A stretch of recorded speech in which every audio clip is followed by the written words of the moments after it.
Ang atong tubag sa Salmo, mga igsuon, nagkanayon nga Ginoo, ayaw kami tagda sumala sa angay sa among mga sala. Kanimanggong sala, matud pa sa atong unang pagbasa, makauuaw kayo.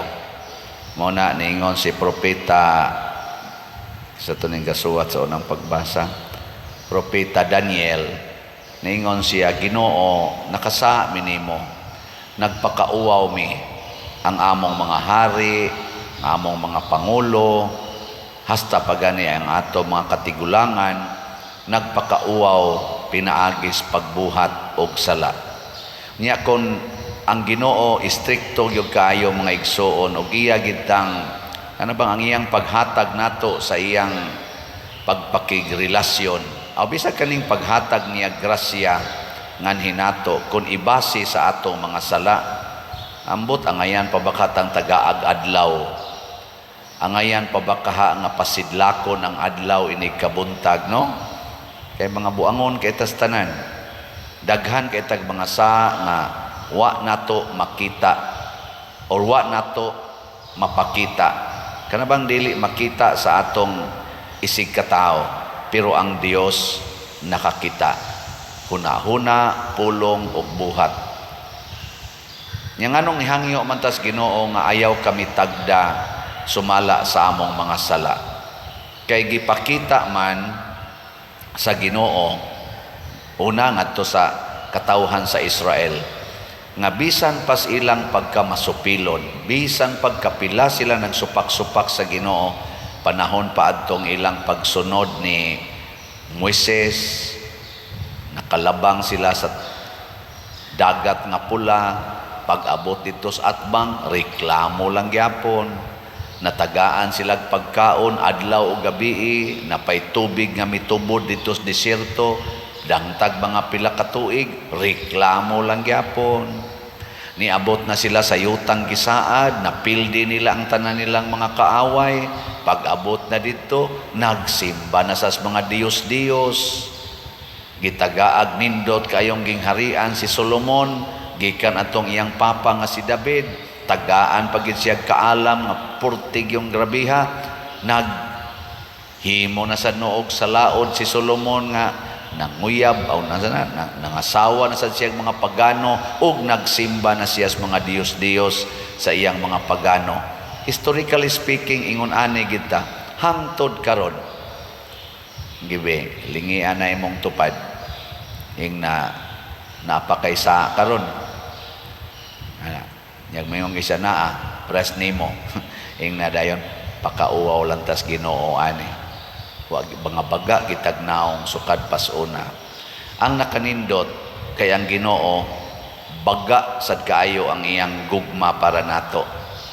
Nakaron unsaon man nato pahimos ani sang gugmas Ginoo, niingon man ta Ginoo ayaw kami tagda sumala sa angay sa among mga sala. Unsa man sa atong buhaton, di sad nato tagdon ang atong isig katao sumala sa ilang mga sala. Kamong mga asawa, ayaw tagda ang inyong bana sumala sa ilang mga sala. Mausad ang mga bana, dili niya sige hagtagad ang iyang asawa sumala sa iyang sala. Kinaam sa sala ang asawa. Mga ginikanan, ayaw tagda ang mga anak sumala sa ilang mga sala. Kay kita rabano, ang atong ihimong brand sa usa ka tawo ang iyang sala, dili ang iyang maayo.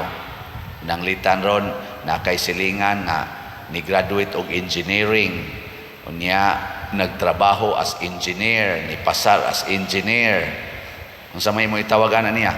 Engineer.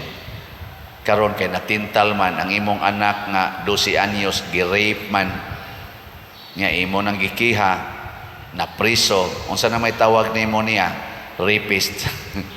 Pedophilia, maniakis. Mo na itaw nawa na to engineer. Mga nindot man to engineer, ana nawa. Bisan gani pare kanindot anak father anak. Sus kay nireklamo mang imong anak nga sakristan nga gimolestiya siya sa pare, hala to ana tawag na pari, payo pari nga sa panatanan diha pedophilia, di na kamo tawag niya as father. Mo na gitawag, gitagad na nimo siya sumala sa iyang sala. Unya matud pas Ginoo, pag maluluyon kamo aron kamo kaluy-an sa amahan, ang sukdanan nga inyong gamiton sa inyong isig katao, matud pa niya dinhi sa atong ebanghelyo, mausad ang sukdanan nga akong gamiton kaninyo.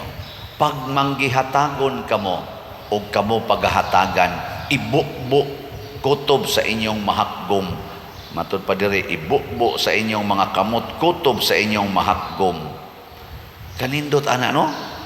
Sa ato pa di ay pulos ta sadaan, pero unsa itong buhaton, gamito nato ang taksanan sa Ginoo, dili ang atong taksanan. O giunsa man ta pagtan-aw sa Ginoo, the more nga daghan tag sala, the more sad siyang muhatag nato og kaluoy o gugma. Lingay mong tupad. Ikaduhang lingi na siya, dili natikatag don isip makasasala. Sige na. Nga may siya, unsaon naman ko nimo? Ako nagyug kang patyon. Dili, ato na siyang higugmaon isip makasasala. Kita din makasasala, manggita ako makasasala, kamo makasasala. Pero unsaon man nato pagpakita nga wa ta magtagad sumala sa atong mga sala. Unsaon man magpinalitay tag slat. Kana ra. Pader palit kog slat. Mo ana sa ko gikan man ni sa sadaan no. Ana nya mingon sa tong usa palit sa kog slat pader gikan man is nagpuyo-puyo. Ana nya karon kay nipalit man kag slat, nagpadayon man kas pagtabang sa simbahan. Nya naa man sa kay sala, basin pa, basin pa ang Ginoo mohatag sad nimo og grasya na kanang imong sala imo na nang mahunong, kanang imong sala malig-on ka nga di na ka madaan na. Ako na sa koy akong paboritong sala, tingali sa akong pagsigig palit og slat, kay mo palit man sa kog slat dinhi tungod sa akong pagtan-aw sa simbahan, isip dapit diin akong mapakita ang akong gugma, basin ang ako sang sala nga sige na kong balik-balik malig-on sa kuani, kay bugti ni sa sige sa nakong balik-balik og buhat og maayo bisan pa man sa akong pagkamakasasala. Mao ni siya ang nindot kay natong matngunan, kay ang gugmas Ginoo mga igsoon mo buhos gina nato kung kita sad dili sad managana paghigugma sa atong isig kamakasasala.